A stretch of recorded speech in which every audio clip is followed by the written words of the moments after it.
The James Show Podcast. Will there ever be another pandemic? This is The James Show, News Talk 820 93.3 FM WBAP. I am your host, James Parker.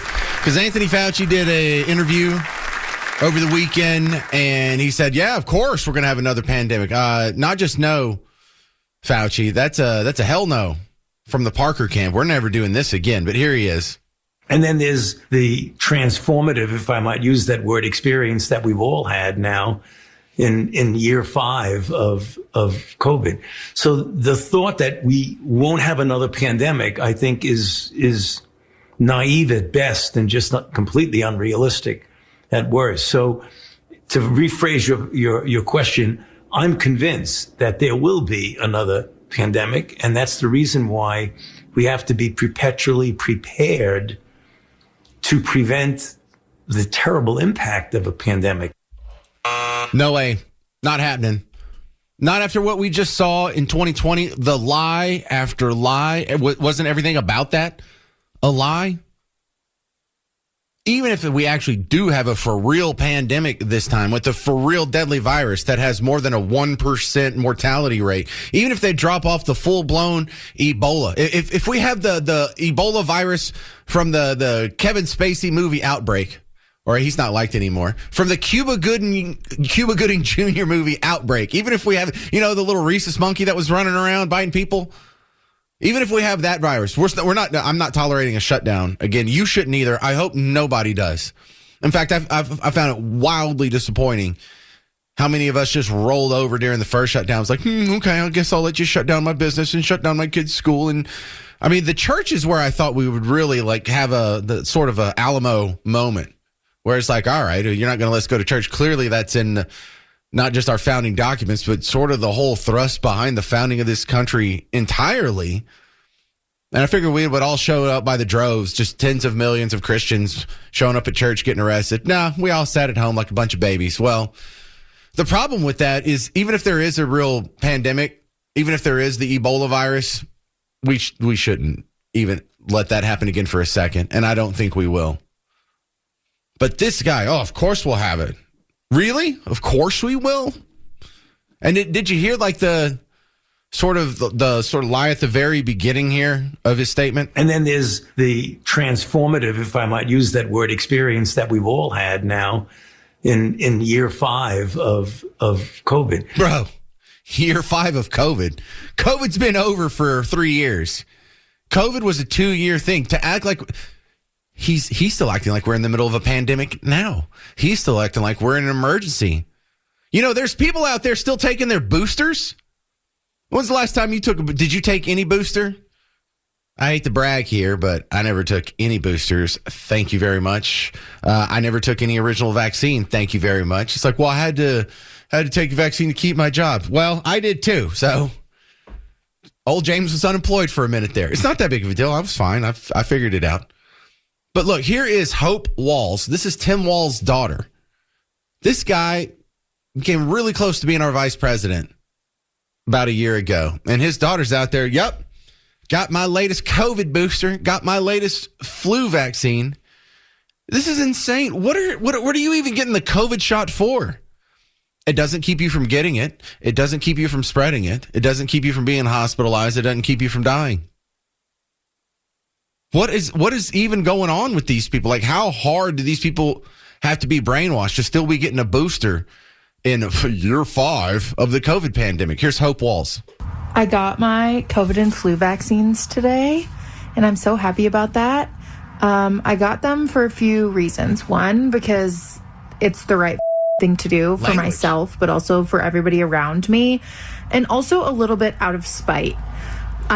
There have been years where I've forgotten to get my flu shot, but this year was not going to be one of those years because, again, I trust science and I'm not a idiot. So here we are. I am someone that does kind of get affected. When I first got my COVID shot, I was down bad for a couple days. And even when I get my flu shot, I don't typically feel good for a day or two afterwards. And for people that are going to be like, that means it's bad for you. No, that means it's working.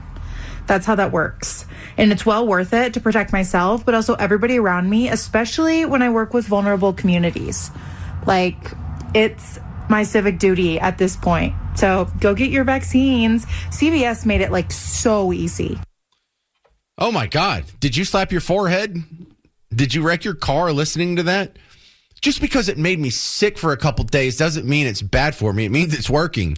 Look, in my book, anything that makes you sick is probably bad for you. Yeah, it just made me sick for a couple of days. That means it's a good thing. Well, what's the good thing it's supposed to be doing? Well, keeping me from getting a disease that would make me sick for a couple days.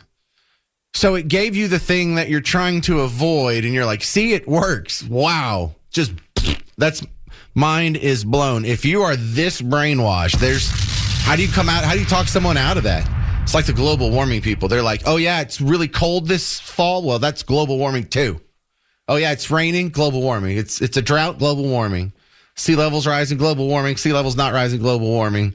Everything. Yeah, I got this shot that's supposed to keep me from getting sick. It made me sick for a couple days. And now I'm glad I got it because it's working. How do you even talk to someone like that? But let me ask you, am I missing something? Do you think there will be another pandemic? Do you think they're even going to try this again? 800-288-9227. I want to hear from y'all, or you can send me an email, james@wbap.com. Also, I'm going to be at the State Fair of Texas tomorrow and Friday next to the old mill, like when Big Tex is up there by the main entrance going, howdy, folks. If you go straight to Big Tex left, like his left arm, kind of where he's pointing, that's the old mill. I'll be right outside of that, so come by and say hi. My next guest is going to have some strong opinions about such things. RT Trevino's coming back on from the Crude Truth podcast. Welcome back, RT. And so I saw a report, prices are down over the most recent month here. Is this about where they will be for the next few months? You expect them to go up? You expect them to go down? Where are you at, RT? Yes. Well, James, thank you for having me back on. As always, we could see these lower prices over at least probably the next 3 to 6 weeks. What we're seeing is actually a delay in the price of oil. So oil prices were at about $60 about 2.5, 3 weeks ago. And so that's why right now we are seeing these lower gasoline prices at the pump. Now, with the gas prices where they are today, we'll also begin to continue to see those lower prices over that next 3 to 6 weeks. Well, we also see, as far as geopolitics, peace in the Middle East is usually good for gas prices. Is there going to be a bump or any effect on the price of oil from this recent peace deal? You know, I'm glad you brought that up, and that's a good question. This agreement has significantly, and by agreement, I mean, this is really just such a landmark ceasefire, right?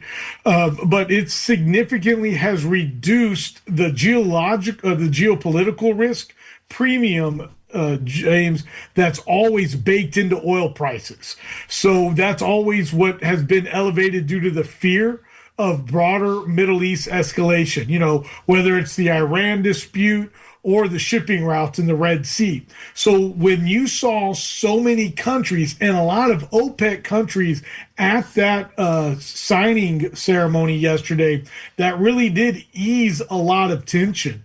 So we could really see these $60 oil prices and maybe even a little bit lower over the next, like I said, 3 to 6 weeks. Well, RT, I also see now that the diplomacy is done for the Middle East, that we'll be able to turn our sights and focus on what's going on with Ukraine and Russia. And if that gets settled, you know, that's another giant oil producing nation that'll come online with fewer speed bumps. We could get some movement in the price of oil there. Yes, absolutely. What great it would do the world, especially for Russia and Ukraine, to also get to a ceasefire. Keep in mind that when Russia invaded Ukraine, we saw a very small bump in the price of oil. And when the horrific attacks against our Israeli brother and sisters happened, there was once again a very small bump increase in the price of oil. And that's still due to the fact that the United States is the number one producer in the world, and that OPEC does not have the stronghold that it once had on the additional oil supply around the world. Well, if we have too much oil come online, the price of gas goes too low. That's bad news for us here in Texas.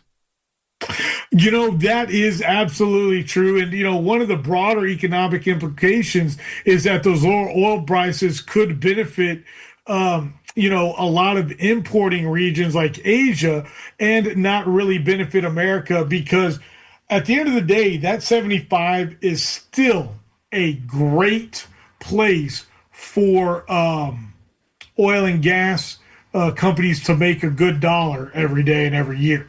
But, over here at Pecos, we're already leaning into these lower oil prices by prioritizing our capital discipline.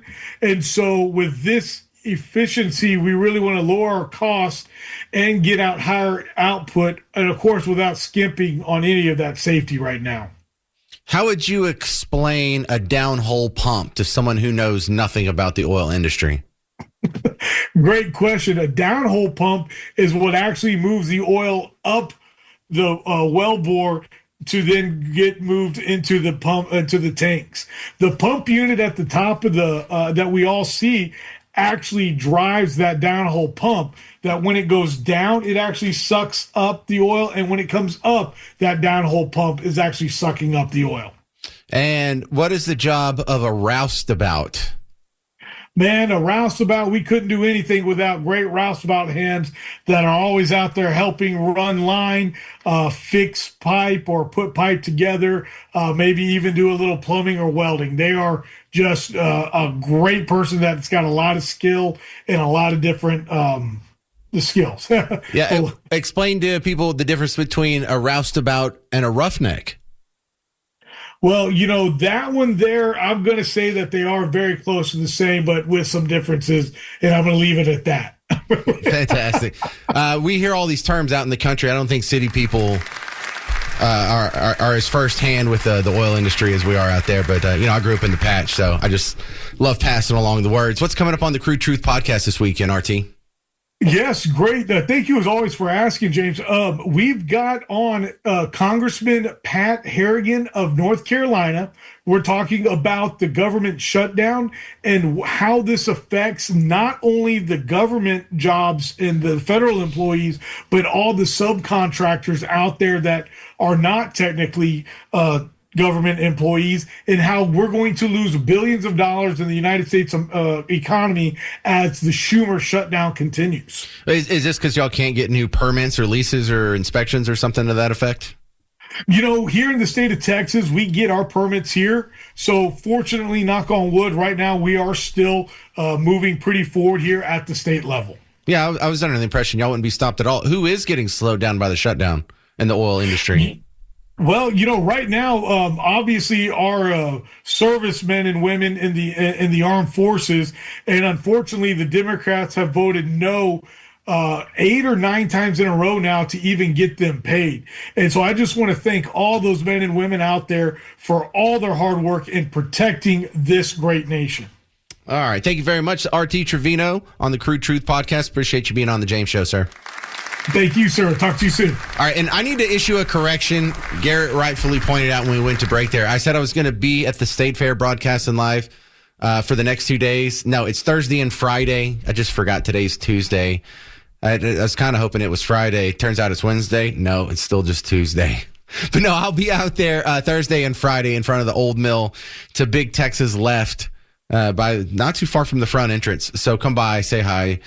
Judge me based on my appearance. You know the jokes. But yeah, Thursday and Friday, I'm at the Texas State Fair. All right, and when we come back, I got some good feedback on the Fauci saying, well, of course we're going to have another pandemic. And I was asking you, are you done with all these pandemics? Are you done with vaccines? Are you getting your flu vaccine this year? Because I feel like I'm never doing another pandemic again. I'm never doing another vaccine again. I don't care what it is. I don't care how you try and scare me. Fauci was interviewed a couple days ago saying, yeah, of course we're going to have another pandemic. Get ready, y'all. And then there's the transformative, if I might use that word, experience that we've all had now in year 5 of COVID.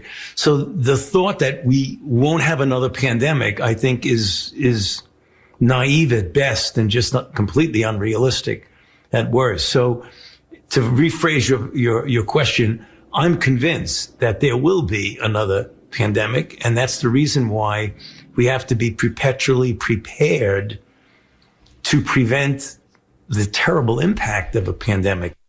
How about no, Fauci? How about never again are we going to subject ourselves to that crap? Remember, this is Fauci. We're in year 5 of the pandemic. Dude, there is no pandemic. There never was any pandemic. You never had the girl. Let's go back into some of Fauci's greatest hits here. And I'll get to some of the response because I've already got a couple emails and whatnot. But this is 2024. This was barely over a year ago. This is August 12th, 2024. He just got COVID for the 3rd time after 6 boosters. I got infected about 2 weeks ago. It was my 3rd infection, and I had been vaccinated and boosted a total of 6 times. Okay, and you still believe in it? How many times do you have to get boosted and have it fail before you're like, hey, maybe these boosters things aren't really doing anything? There's so much good stuff here. I mean, and look, here's one of my favorites where he lied. He lied to Neil Cavuto's face about, I never spoke out against the lab leak or anything forcefully. And then, of course, we put this right next to the flashback of him saying the thing that he just said he didn't say. If it may have been a lab, may have been nature, we're supposed to look forward, then why did Dr. Fauci work so hard for just one of those theories? What do you say to that? I'm almost have to laugh at that, Neil. I mean, that's totally bizarre. First of all, I wasn't leaning totally strongly one way or the other.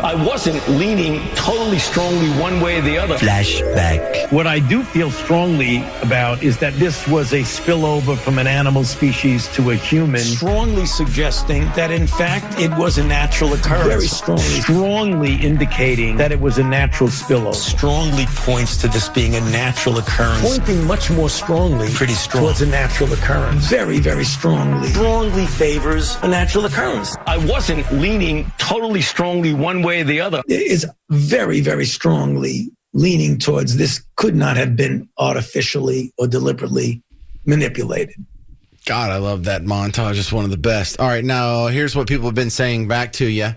This is from Adrian, who sent me a Facebook message. As a society, we are way over vaccinated. We no longer seem to rely on our accrued immunities against things. What children require now compared to what my kids were required in the early 90s compared to what was required for me when I was a kid are really extreme numbers. If we're having to increase for that many boosters, are the vaccines even really working at all? Between that concept and the entire COVID lie, I no longer trust pharmaceutical companies very much. One time I did get a flu shot. I got the flu, was sicker than a dog. I haven't had one since then. It's been 20 years and I barely had a regular cold. You know, we're going to be talking a little bit more about this. Thank you for your feedback here about how all this attempt to strengthen our immunity has weakened us so much that we now have kids who can't eat wheat. We now have kids who touch a peanut and they die. And on tomorrow's show, we're having a doctor on to talk about this new study that shows early exposure to peanuts pretty much prevents kids from getting peanut allergies. So you're not naturally allergic to peanuts. You had to train your body to be this weak and this allergic to the most light and trifling of stimuli. Anyway, more on that tomorrow. This is from the email from Lawrence. He said, I think Dems and all the other climate change supporters would create another pandemic just to reduce the world's population, even if their lives and their loved ones are at stake. Suicidal empathy. And Ronnie sent me an email, james@wbap.com. He said, if you remember, I believe in 2015, that little weasel, I imagine he's talking about Fauci, that little weasel predicted the next president would have a pandemic. Research it. That little weasel is probably at it again. This is JD in Fair Park. You're on WBAP. Hey, James. Not really I don't live in Fair Park. I'm just stuck in traffic there. But my question here is, why are we even mentioning Fauci? Is he not disband, and does he have authority at this moment? So we are mentioning Fauci because, no, he has not been disbanded or disbarred or had his license revoked. He is still in good standing. I think technically he's retired from the federal government. But we're talking about him now because his name still holds weight. He's still being asked to do interviews. He's still doing interviews. And the people that are doing the interviews are treating him like he's legit. And so if everyone else is going to have to treat him like he's legit, then we're going to have to play him and give the other side of the story so we don't get run over again. You know, our lack of pushback is how we got in this terrible position in the first place. And, you know, whether or not you had kids that had their education ruined, I had 4 kids who missed basically a whole year of school, and then they were going to miss a second year of school, but we moved from New Orleans back to Bug Tussle, where all of a sudden there's no pandemic. And here, we didn't have to wear masks. But look, the only thing I'm grateful for as far as the pandemic goes is it's the best illustration that we've had in our lifetime on how different your world can be depending on where you are geographically. Because we were going back and forth at the time, because Miss Parker's from New Orleans, and I was living down there for a time when I met her and started my family. But we would come back to, when I say Bug Tussle, I mean my small town out in the middle of East Texas. So there was the big lockdown that happened in May where everyone put on masks and everyone shut down their schools. And then they said, okay, well, maybe we'll lift it in 2 weeks. Okay, maybe we'll lift it by Easter. Okay, maybe we'll lift it by the end of the month. After that, everyone in Bug Tussle said, I'm not listening to you guys anymore. We're just going to go back to normal. You could go to a restaurant. You could go to a bar. You could go to a gas station. You could go to school. No one was wearing masks. Your waiter wasn't wearing a mask. It was only when you went into the big towns where the pandemic existed. And so it was such a great example that every day of your life, if you lived out in the country, no pandemic. You go in the city, they swear it's the scariest thing in the world, and we absolutely have to infringe on all of your constitutional civil rights. That's how dangerous it is. And then you drive in an hour in any direction, and people are just living their lives, being normal. And so it's impossible for country people to do this again. Well, James, I'm from the original country. I'm from Arkansas. Came out here a long time ago. Blue collar man. I worked in the city, however, and I'm going to tell you, man, that the last time that I had the flu was in 2019, right around December. I worked around 150 different people who didn't wear masks. We were within close quarters, and we just continued to work because we were, deemed, I forget the actual term, but, they needed us to work. Essential workers? Yeah. There you go. Yes, sir. And so I shut it down real quick. Made sure I also have 4 children. I think I'm just a few years older than you, but my kids are grown. But I had my voice in that one. Told them, I gave them every piece of education I could to tell them, please, don't do it. Research it if you feel like you need to. Let me know first. So, as far as I know, all of us, we never had it. One of them was in college at the time, so maybe she did. She just hadn't even told me. But the thing is, man, is like we caught that at the beginning, as far as we saw what was coming and decided not to act on it. Made a lot of good friends, but also a lot of people, turned sideways toward us. We were asked why we weren't wearing masks. We never wore masks. Yeah. And it was just one of those things. And you know what, though? It's just sad to say that even today, and I'm not pushing anything on you, but the company you work for, they still advertise Pfizer and they still advertise getting your vaccinations for COVID. So, well, hey, I'm kind of confused on that. You know what I mean? Well, that's the only thing I'm going to push back on. I am a capitalist pig, so if you want to push the vaccine on my show, I'll take your money. I don't know if this is the best audience and the best judicial use of your promotional dollars, but I'll take your money. I'll do a commercial for jamesisanidiot.com if you pay me enough. I'll do. There we go, brother. Yeah, James is fat, ugly, stupid, bald, and short, and he has a hairy back.com. I'll do. Hey, in fact, if y'all are starting that company out there, you better start with me. I'll be your spokesman. I'll do all your commercials, and I'll do a damn good job. The James Show Podcast.